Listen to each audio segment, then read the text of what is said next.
నమస్తే, welcome to Suman TV. నేను మీ Suman TV Usha. చాలా మంది జాతకరీత్యా కనుక మనం చూస్తే రాసుల వారీగా 12 రాశుల వరకు అసలు ఏ విధంగా ఉండబోతుందో అడుగుతూ ఉంటుంటారు. ప్రతి సంవత్సరం కూడా మార్పులు ఏ విధంగా ఉంటుంటాయి, వ్యాపారంలో అయినా, ఉద్యోగంలో అయినా, సంతానంలో అయినా, వివాహం విషయంలోనైనా, లేదు అంటే కొంతమంది ప్రేమ వ్యవహారాలకు సంబంధించి కూడా అడుగుతూ ఉంటుంటారు. సో ఎస్పెషల్లీ కనుక మనం చూసుకుంటే 12 రాశుల వరకు అసలు ఏ విధంగా ఉండబోతుంది అన్న విషయాలపై మనతో పాటు ఉమాదేవరకొండ గారు ఉన్నారు. ఆయన అడిగి తెలుసుకుందాం. నమస్తే ఉమా గారు. నమస్తే అమ్మా. కర్కాటక రాశిలో పుట్టిన మగవారి కనుక మనం చూసుకుంటే అసలు ఓవరాల్గా ఏ విధంగా ఉంటుంది అంటారు? వీళ్ళ గుణగణాలు ఏ విధంగా ఉంటాయి అండ్ దాంతోపాటు నూతన సంవత్సరంలో ఏ విషయాలలో కలిసి వస్తుంది అంటారు? ఈ కర్కాటక రాశిలోకి పునర్వసు నక్షత్రం 4వ పాదము, పుష్యమి 1, 2, 3, 4 పాదములు, ఆశ్లేష 1, 2, 3, 4 పాదముల దాకా ఈ యొక్క కర్కాటక రాశిగా పరిగణించబడతారు. ఈ కర్కాటక రాశికి వచ్చేసి అధిపతి చంద్రుడు అవుతాడు. కాబట్టి ముఖ్యంగా చెప్పాలంటే వీళ్ళకి మానసిక ఒత్తిడి అనేటువంటి చాలా ఎక్కువగా ఉంటుంది. ఉషా గారు, కర్కాటక రాశి వాళ్ళు ఓవర్ ఎమోషనల్ పీపుల్, చాలా ఎమోషనల్గా ఉంటారు, చాలా సెన్సిటివ్ పీపుల్, చాలా సాఫ్ట్గా ఉంటారు. అంటే వీళ్ళు ఎవరిని మోసం చేయరు, వీళ్ళని మోసం చేస్తే వాళ్ళు తీసుకోలేరు. అంటే చాలా సెన్సిటివ్ అనమాట. మనం చూస్తూ ఉంటాం, 10 మంది గ్యాంగ్లో ఒక వ్యక్తి ఉంటూ ఉంటాడు, మనం ఏదైనా అంటే గబుక్కుని ఫీల్ అయిపోతుంటారు. అంటే అలాంటి గమ్మును ఫీల్ అయ్యేటువంటి మనసు నొచ్చుకునేలాగా చేసుకునేటువంటి వ్యక్తులు ఎవరంటే కర్కాటక రాశి వాళ్ళండి. చాలా సెన్సిటివ్. అంటే వాళ్ళు ఎవరిని మాట కూడా అనరు, పొరపాటును కూడా ఎవరిని కించపరిచేలా అనరు, వాళ్ళని పరచకూడదు, అంతే. ఎంతవరకు అంతే. లిమిటెడ్ పీపుల్, బాగా ఒక డీసెంట్ పీపుల్.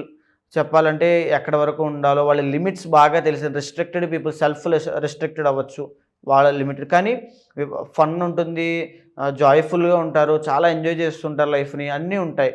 సో ఇది మాత్రం ఉండదు, పక్క వాళ్ళని ఇబ్బంది పెట్టడం లాంటివి ఏమీ ఉండవు. ఇకపోతే ఈ కర్కాటక రాశి వాళ్ళకు ఉన్నటువంటి ఒక బెనిఫిట్ అవ్వచ్చు, కొంతమందికి ఉండేటువంటి ఇబ్బంది కూడా అవ్వచ్చు. అది ఏంటంటే కర్కాటక రాశిలోకి ఒరిజినల్ సెకండ్ హౌస్ వచ్చేసి సింహం అవుతుంది. కాబట్టి వీళ్ళ విద్య మంచి అమోఘంగా ఉంటుంది. గవర్నమెంట్ జాబ్స్ రావడానికి ఎక్కువ శాతం కర్కాటక రాశి వాళ్ళకి అవకాశం ఉంటుంది.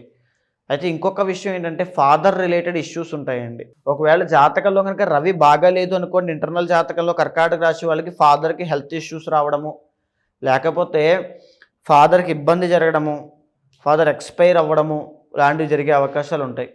ఒకవేళ రవి కనుక బాగున్నాడు అనుకోండి, కర్కాటక రాశి వాళ్ళకి జాతకంలో అమోఘంగా ఉంటాయి. ఓకే. ఫాదర్ వల్ల వచ్చేటువంటి సపోర్ట్, ఫాదర్ వల్ల ఫైనాన్షియల్ సపోర్ట్, ఫాదర్ వల్ల మెంటల్ సపోర్ట్, ఫాదర్ వల్ల ఎడ్యుకేషనల్ సపోర్ట్, ప్రతిదీ ఉంటుంది. గైడెన్స్ అన్నీ కూడా ఫాదర్ వల్ల వస్తాయండి. కుటుంబంలో ఉండే సపోర్ట్ కూడా వీళ్ళకి బాగా అందుతుంది ఎస్పెషల్గా. సో అయితే ఇక్కడ జాగ్రత్తగా ఉండాల్సింది కర్కాటక రాశి వాళ్ళు. 3rd and 12th లార్డ్ వీళ్ళకి బుధుడు అవుతాడు. కాబట్టి కుదురుగా పనిచేసేటువంటి యోగం ఉండదు. అంటే ఇప్పుడు మారుతూ ఉంటారు. అంటే వీళ్ళది చాలా లక్కీ హ్యాండ్ అని చెప్పచ్చు. అంటే వీళ్ళు ఎక్కడైనా ఎంటర్ అయ్యారంటే గొప్ప స్థాయికి వెళ్ళిపోతాయి. అంటే వీళ్ళ వల్ల అవన్నీ బాగుపడుతూ ఉంటాయి. కానీ వీళ్ళు ఏంటంటే ఒక పట్టాన్ని నచ్చదు. ఎందుకంటే వీళ్ళు చాలా లిమిటెడ్ పీపుల్ కాబట్టి ఎక్కడ ఉండలేరు. 3rd and 12th లార్డ్ బుధుడు ఎప్పుడైతే అవుతాడో ఆ మార్కెటింగ్ స్కిల్స్ కూడా చాలా తక్కువ ఉంటాయి. అంటే ఏదో ఆశపడిపోయి నాకు ఏదో వచ్చేస్తుంది అనేటువంటి తత్వం కాదు వీళ్ళది జనరల్గానే. సో ఏంటంటే చాలా లిమిటెడ్ పీపుల్. కానీ దీంట్లో ఉండేటువంటి ఆశ్లేష నక్షత్రం గురించి మాత్రం కాస్త ఇబ్బందులు ఉంటాయండి. ఎందుకంటే ఆశ్లేష నక్షత్రానికి కాస్త సపరేట్గా ఉంటుంది. ఎందుకంటే సర్ప నక్షత్రం కాబట్టి వాళ్ళ జీవితంలో కాస్త ఇబ్బందులు అనేవి ఉంటాయి. మన ఆశ్లేష గురించి మాట్లాడుకున్నప్పుడు చెప్పాము ఆల్రెడీ. సో దానికి మాత్రం కాస్త ఇబ్బందులు ఉంటాయి. దానికి కోపం ఎక్కువ ఉంటుంది వాళ్ళకి, ఆ నక్షత్రం వాళ్ళకి. వాళ్ళతో మాట్లాడేటప్పుడు కూడా చాలా జాగ్రత్తగా మాట్లాడాలి. సో ఇవన్నీ ఆశ్లేష నక్షత్రం వాళ్ళకు ఉంటాయి. ఇక పుష్యమి నక్షత్రానికి వచ్చేసి కర్కాటక రాశిలో ఉన్నటువంటిది ఓవర్ కేరింగ్ పీపుల్, చాలా ధార్మికమైన వాళ్ళు, స్పిరిచువల్ పీపుల్, వాళ్ళు కారణ జన్ములు అని చెప్పచ్చు పుష్యమి నక్షత్రంలో జన్మించిన వాళ్ళు. ఈ కర్కాటక రాశి వాళ్ళు ముఖ్యంగా జాతకంలో, ఇంటర్నల్ జాతకంలో కనుక కుజుడు యోగిస్తూ ఉన్నాడు అనుకోండి, రియల్ ఎస్టేట్ వ్యాపారంలో చాలా అద్భుతంగా రాణిస్తారు, కన్స్ట్రక్షన్ ఫీల్డ్లో రాణిస్తారు, రైల్వే డిపార్ట్మెంట్స్లో. ఇందాక నేను సెకండ్ హౌస్ రూల్ చేసేది రవి కాబట్టి గవర్నమెంట్ జాబ్స్ చాలా అద్భుతంగా వీళ్ళకి వస్తాయని చెప్పానండి. రైల్వే డిపార్ట్మెంట్లో ట్రై చేస్తే చాలా ఫాస్ట్గా వస్తాయి, ఎలక్ట్రికల్ డిపార్ట్మెంట్లో చాలా ఫాస్ట్గా వస్తాయి, ఫైర్ ఇంజిన్ డిపార్ట్మెంట్లో వస్తాయి, పోలీస్ డిపార్ట్మెంట్లో వస్తాయి, ఆర్మీలో వస్తాయి, సోల్జర్స్ కింద ఆ సెంట్రల్ గవర్నమెంట్ జాబ్స్ వస్తాయి, సోషల్ వెల్ఫేర్ జాబ్స్ వస్తాయి. కుజుడు కాబట్టి సాఫ్ట్వేర్ ఇంజనీర్లు, తర్వాత చెప్పాలంటే ఐఐటి ప్రొఫెషనల్స్, తరువాత ఇంకా చెప్పాలి మ్యానుఫ్యాక్చరింగ్ యూనిట్స్ అండి. అంటే వీళ్ళకి అద్భుతమైన కెరీర్ అనేటువంటిది ఉంటుంది. సో కానీ కష్టపడుతూ ఉంటుంది. సో అది ఈజీ జాబ్ ఏం కాదండి, చాలా టఫ్ జాబ్ అయి ఉంటుంది. కష్టపడి పనిచేసేటువంటి కార్మికుడి దగ్గర నుంచి అక్కడ మనకి బార్డర్లో కాచేటువంటి సైనికుడి దాకా ఈ టఫ్ జాబ్స్ ఏవైతే ఉంటాయో అవన్నీ కూడా కర్కాటక రాశి వాళ్ళకి అద్భుతంగా షూట్ అవుతాయి. సో వీళ్ళు కూడా వాటిలోకి వెళ్ళడానికి ఇష్టపడతారు. సో ఉండడం చాలా సాఫ్ట్గా ఉన్నప్పటికీ కూడా అలాంటి జాబ్స్ చేయడానికి చాలా ఇష్టపడుతుంటారు. వాళ్ళ యొక్క పోరాట పటిమ కానీ శక్తి సామర్థ్యాలు కానీ ఆ రేంజ్లో ఉంటాయి. ఇకపోతే 6th lord ruled by Jupiter కాబట్టి వీళ్ళు చాలా జాగ్రత్తగా ఉండాల్సిన కర్కాటక రాశి వాళ్ళు ఎవరైనా సరే లావుగా ఉన్న వాళ్ళు ఉంటే కనుక, అంటే కాస్త ఒబేసిటీ ఉన్న వాళ్ళు ఉంటే, వాళ్ళు ఒబేసిటీ ప్రాబ్లం వల్ల లివర్ రిలేటెడ్ ఇష్యూస్ అండి. నిజానికి కర్కాటక రాశి వాళ్ళకి ఏదైనా వ్యసనాలు ఉన్నాయి అంటే వాళ్ళు దీర్ఘకాలిక ఆరోగ్య సమస్యలు ఇబ్బంది పడతారు. ఇంకా కంప్లీట్గా జీవితాంతం మెడికేషన్ వాడుకుంటూ ఉండడమే వాళ్ళ పని. ఓకే, అంత జాగ్రత్తగా ఉండాలి. లివర్ రిలేటెడ్ ఇష్యూస్ వస్తాయి, ఫ్యాటీ లివర్ వస్తుంది, డయాబెటీస్ కూడా వస్తుంది. గురుడు జూపిటర్ సిగ్నిఫైస్ డయాబెటీస్ అండి. చాలా జాగ్రత్తగా ఉండాలి. సో ఈ 3 విషయాలు ఖచ్చితంగా కర్కాటక రాశి వాళ్ళకి ఎఫెక్ట్ అవుతాయి, ఇది మాత్రం గుర్తుపెట్టుకోండి. అయితే ఇక 7వ స్థానం వచ్చేసి వీళ్ళకి మకరం అవుతుంది. ఎక్కువ శాతము ఈ యొక్క కర్కాటక రాశి వాళ్ళు మ్యారీడ్ లైఫ్లో ఇబ్బందులు పడతారు. ఈధర్ ఆడవాళ్ళైనా మగవాళ్ళైనా. మగవాళ్ళకి కూడా సప్తమ అష్టమాధిపతి ఈ శని అవుతాడు కాబట్టి ఖచ్చితంగా మ్యారీడ్ లైఫ్లో ఇష్యూస్ ఉండేటువంటి అవకాశాలు ఉంటాయి. ఈ కర్కాటక రాశిలో జన్మించిన వాళ్ళకి 36 సంవత్సరాల లోపు, బాగా గుర్తుపెట్టుకోండి, 36 సంవత్సరాల లోపు వీళ్ళకి ఒక ప్రాణగండం ఉంటుంది. అష్టమం రూల్డ్ బై శని అండ్ కుంభ శని దుర్లభ అని మనం శాస్త్రం చెబుతుందండి. 36 సంవత్సరాల లోపు వీళ్ళకి ఒక ప్రాణగండం ఉంటుంది. ఏదైనా యాక్సిడెంట్ అవ్వచ్చు, ఆరోగ్య సమస్య అవ్వచ్చు, ఏదైనా గొడవలో తగాదాలు అవ్వచ్చు, వాట్ నాట్ ఏదైనా అవ్వచ్చు. వాళ్ళ యొక్క దశాంతర దశలు ఇంటర్నల్ జాతకం ఆధారంగా అది తెలుస్తుంది. వాళ్ళకి ఖచ్చితంగా ప్రాణగండం అనేటువంటిది ఉంటుంది. ఇక 7వ స్థానం శని కాబట్టి వీళ్ళు పెళ్ళైన తర్వాత మేజర్గా చెప్పాలంటే ఇండివిజువల్గా భార్యను తీసుకొని దూరంగా వెళ్ళిపోవాలి. వీళ్ళ మ్యారీడ్ లైఫ్ బాగుండాలంటే ఇంట్లోనే అక్కడే ఉంటే కాస్త ఇబ్బందులు వస్తాయి. సో 1 or 2 years ఖచ్చితంగా ఇబ్బందులు ఉంటాయి ఉషా గారు మ్యారిటల్ లైఫ్లో ఖచ్చితంగా ఉంటాయి. ఇక వీళ్ళకి కనుక కర్కాటక రాశి వాళ్ళకి అబ్బాయి పుట్టేటువంటి యోగం ఎక్కువ శాతం ఉంటుంది. అబ్బాయి కనుక నిజంగా పుట్టాడంటే ఏ జ్యేష్ఠ నక్షత్రంలోనో చాలా అద్భుతంగా ఉంటుంది. చాలా అద్భుతంగా ఆ అబ్బాయి కూడా, పుత్రుడు కూడా మంచి దాంట్లోకి వెళ్తాడు. బేస్డ్ ఆన్ ఇంటర్నల్ జాతకం మీద ఆధారపడి ఉంటుంది.